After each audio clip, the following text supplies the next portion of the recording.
ایک ہندو نے میرے بیان پہ کمنٹس کیے ہوئے تھے، ان مولویوں کے مزے دیکھو، جاپان گھوم رہا ہے اور شادیاں بھی اتنی اتنی کر رہا ہے، ہر طرح کے کمنٹس آ رہے ہوتے ہیں. اور پھر اس نے کمپیئر کیا کہ ہمارے جو پنڈت ہوتے ہیں وہ تو کتنے نیک ہوتے ہیں، عیاش نہیں ہوتے وغیرہ وغیرہ. بھائی ہمارے مذہب نے ہمیں نہ تفریح سے منع کیا، نہ جائز عیش و عشرت سے منع کیا. بھائی آپ کے مذہب میں ہوگا یہ سب، ہمارے مذہب میں کیا ہے کہ بھائی ایک حلال طریقہ ہے اور ایک کیا ہے، حرام طریقہ. اللہ نے یہ دنیا کی نعمتیں پیدا ہی انسانوں کے لیے کی ہیں، اوائڈ کرنے کے لیے تھوڑی کی ہیں. میں نے ان سے کہا ہے روز ایک انار مجھے لازمی کھلانا ہے، انار سے بہتر کوئی پھل دنیا میں شاید نہیں ہے. تو اور بڑی فٹ فاٹ صحت رہتی ہے انار سے نا. اب میں نے ان کے کہا ہے نا، انہوں نے پھر کتنا بڑا کریٹ لے کے رکھا ہوا ہے. میرا بھی آسٹریلیا سفر ہے تو وہاں آسٹریلیا میں بھی انار نہیں ہے. ہمارے حضرت جو تھے نا بہت پرہیزگار تھے، 8 10 پارے تہجد میں پڑھنے کا معمول تھا، لیکن حضرت کو سیب پسند تھا، ڈیلی ایک سیب نہارمو لازمی، اس سے صحت بھی ان کی اچھی رہتی تھی. جب سیب کا موسم ختم ہو جاتا ٹورنٹو سے منگواتے تھے سیب.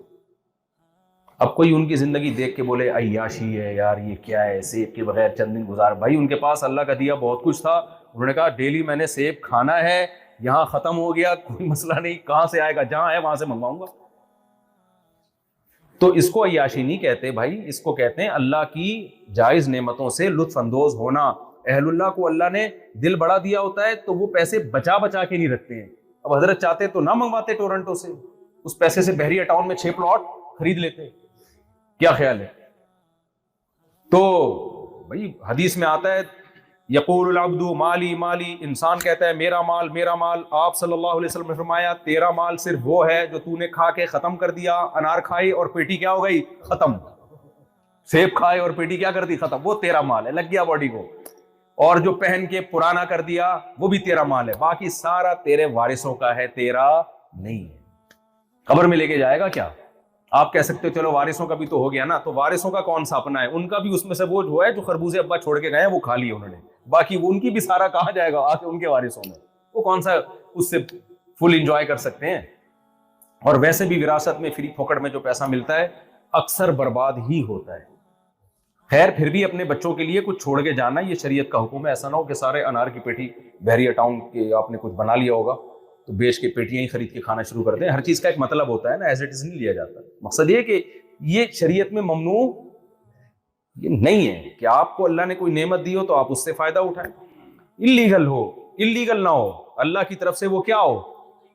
اللہ میاں نے کہا یہ شہد میں نے پیدا کیا تمہارے لیے، شہد کی مکھی کو میں نے سکھا دیا چھتے سے یہ بناؤ، وہ کیسے پھلوں کے رس کو چوسو اور یہ بناؤ. تو کس کے لیے پیدا کیا؟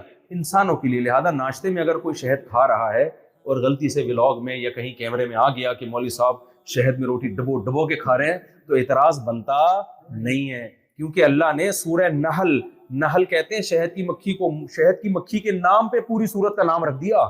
اس لیے تھوڑی رکھا ہے کہ شہد نہ کھایا جائے، اور بتایا کہ میں نے تمہارے لیے شہد پیدا کیا مکھی کے ذمہ، انسان کی خدمت کے لیے لگایا ہے، ورنہ تو مکھی سے شہد چھیننا جائز ہوتا. کیا ہو گیا بھائی؟ ہم جو مکھی کتنی محنت سے بناتی ہے، ہم دھواں دیتے ہیں اور ساری مکھیاں اڑا کے سارا شہد نچوڑ کے. افسوس تو ترس تو آ رہا ہوتا ہے مکھی کے اوپر کہ اس کا تو پروگرام تو بڑھ گیا، جو اس نے پروگرام کیا تھا وہ تو بڑھ گیا سارا. بیچاری کا پروگرام بنا کس کا ہے؟ ہمارا بن گیا. تو ناشتے میں بھی شہد، تو ہمارے حضرت بہت شہد کا استعمال کیا کرتے تھے، کتنی مزے کی چیز ہے. اب اس کی جگہ آپ گٹکے پہ آ گئے تو یہ کس کا قصور ہے بھائی؟ یہ آپ کا قصور ہے بھائی. آپ گٹکے پہ سیٹ ہو گئے، سگریٹ پہ سیٹ ہو گئے. جو لذت کی چیزیں اللہ نے، صحت کی چیزیں، میں نے شہد کے بارے میں جو تجربہ کیا ہے نا، ڈاکٹروں کی تحقیق ایک طرف ہوگی، ڈاکٹر تو منع کرتے ہیں یعنی شوگر والی کوئی بھی چیز، لیکن میرا اپنا جو تجربہ ہے نا، شہد کھانے سے طبیعت بھاری نہیں ہوتی. آپ صبح ناشتے میں کوئی تھوڑا سا حلوہ کھا لو، کوئی بھی میٹھی چیز کھا لو، بوجھل ہو جائے گی طبیعت، نیند آنا شروع ہوگی. شہد کے بارے میں میرا ایکسپیرینس یہ ہے کہ جتنا مرضی کھا لو طبیعت پہ بوجھ نہیں بنتا، اوریجنل شہد ہو.